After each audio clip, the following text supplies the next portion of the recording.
Warmly, my friend and my colleague from the state of Wisconsin, Congressman Paul Ryan.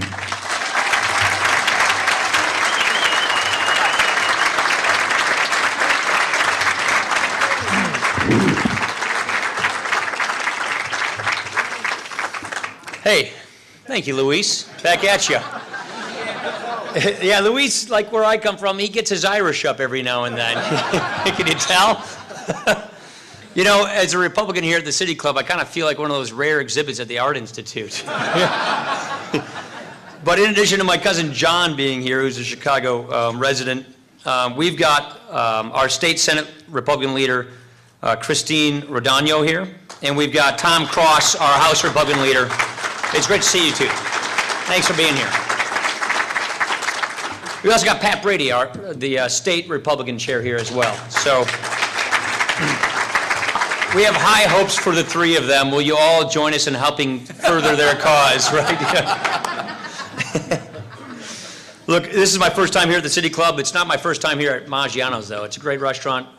You know, I grew up in Janesville, Wisconsin. I represent Kenosha, Racine, Janesville. You've all probably heard of Lake Geneva, because that's mostly Chicago people there in the summer. But I live basically less than 2 hours outside the Loop, just up I-90. I've spent my life coming here. In Wisconsin, you go north-south, you don't go east and west. So I would more often go to Wrigley Field than County Stadium to see a ball game as a kid. You know, yes, there's a couple of claps there. So Chicago is very familiar territory for me, and I just want to say thanks for your hospitality. When you take a look at this issue, you can see the dysfunction of our current immigration system. It doesn't work for anybody. And when we look back at the history of this issue, Luis said Ronald Reagan tried to have comprehensive immigration reform in 1986, and they passed this bill then, and it didn't work. It wasn't lasting and enduring reform. So later in 1996, they tried to pass comprehensive bipartisan reform, and that didn't work. And then literally, basically, since 2006, we've been trying to fix this broken system, and we've been laboring at this for a long time. For the first time in a long time, I really believe that we have an opportunity to have a real long-term solution. And I'm not talking some quick fix. I'm talking an enduring system that works, that honors the rule of law, that honors the faith of the immigration system. And it's because people like Luis Gutierrez and Paul Ryan and everybody in between are talking to each other in a sincere way to come together, to find common ground, to once and for all get this done.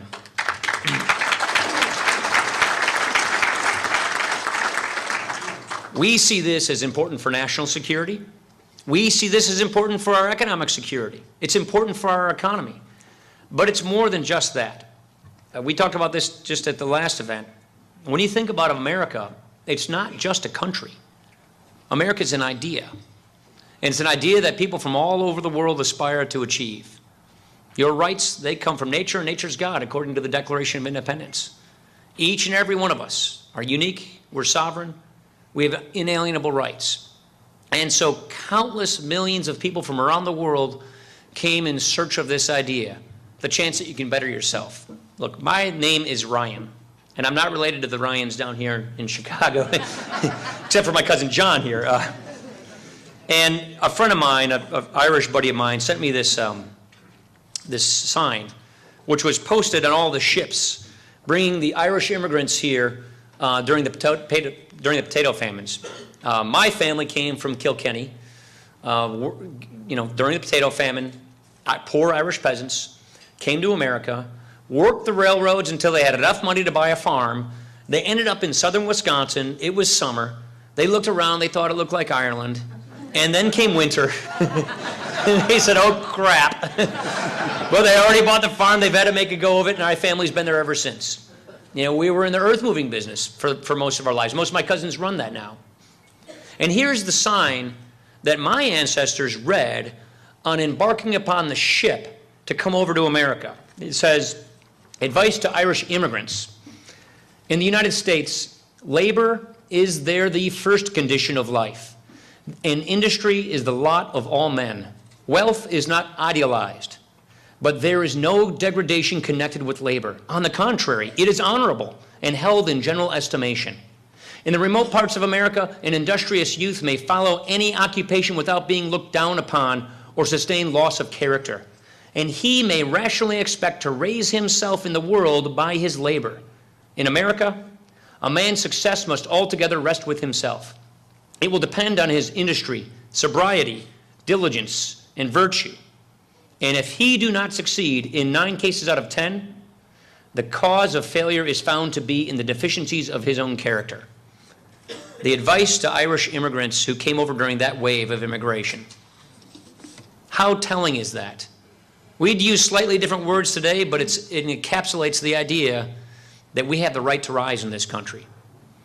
That no matter what the condition of your birth, here, you can make yourself what you want to be. The only thing that limits you from reaching your destiny is your God-given talent and your own work ethic, your effort. That's an incredible idea.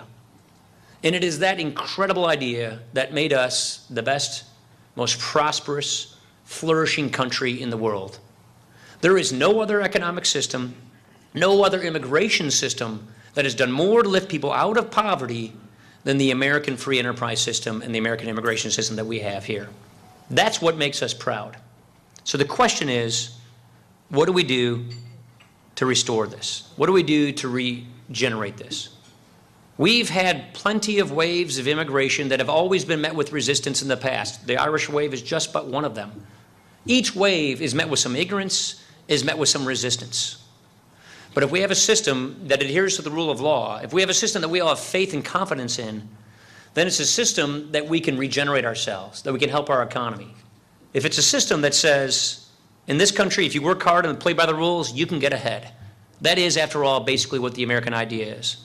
And so when I take a look at this issue, and Luis is right, I've worked on this issue back since the early 90s, in many Republican and Democrat coalitions, trying to make this system work. Number one, and there are 5 basic things I think we ought to do. And as Luis mentioned, this is very important to many of us. You need to secure the border. We are in an age of national security threats of transnational terrorism. We've got drug cartels that are trying to ship drugs in to pollute the lives of our children. We need to secure the border. Number 2, we need to enforce our laws. We need to have laws that we can enforce. That's very important. Right now, we have a system that doesn't work for anybody, no matter what side of this issue you come across. Right now, we encourage people to break the law, and we punish people who follow the law. That is not working the right way. Third, we need to let legal immigrants come here legally. We can't have a system where we pay homage and adherence to the rule of law if we don't have an open system where people can come here in search of their American dream, where the work that won't be done by people who are already here can be filled by people who want to come here and do those jobs. You have to have a workable guest worker system. You have to have a system so that high-tech employers can get high-tech entrepreneurs. You have to have a system so that we can have our agricultural demand met. You have to have a system going forward that deals with what we call future flow, so that we don't wind up like we did after 1986, with a broken immigration going into the future. And number 4, we have to offer people a path to earned legalization.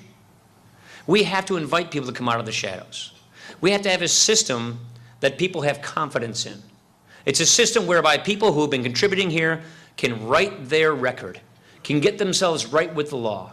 And it's a system that still respects the rule of law, where we're not encouraging people to have cut in line in front of the others. No, far from it, actually. This is one where those people who've done everything right from the get-go, they're in the front of the line. And we need to clear the backlog of green cards and all of those things so that when the people come from out of the shadows, when people have what we call deferred adjudication or whatever it is you want to call it, they have the ability to pay their taxes, to acknowledge what's been done wrong, so that they too can get in line behind those other folks so they can find their version of the American dream, and they can pursue whatever path it is they want. Whether they want a temporary permit, a green card, or whether they want to be a citizen, we do not want to have a society where we have different classes of people who cannot reach their American dream by being a full citizen. That is a very important part of immigration reform. Lastly, we need to make sure that the children who are here, who are brought here, who did not choose to come here, who were brought by their parents, that they have an ability to earn citizenship on a far faster way. These are the things that we think are the principles that Republicans and Democrats can come together on. This is a system that recognizes national security is not well served if we do not know who's coming and who's going into this country. It is not a system that is not well served if we do not have operational control of our border.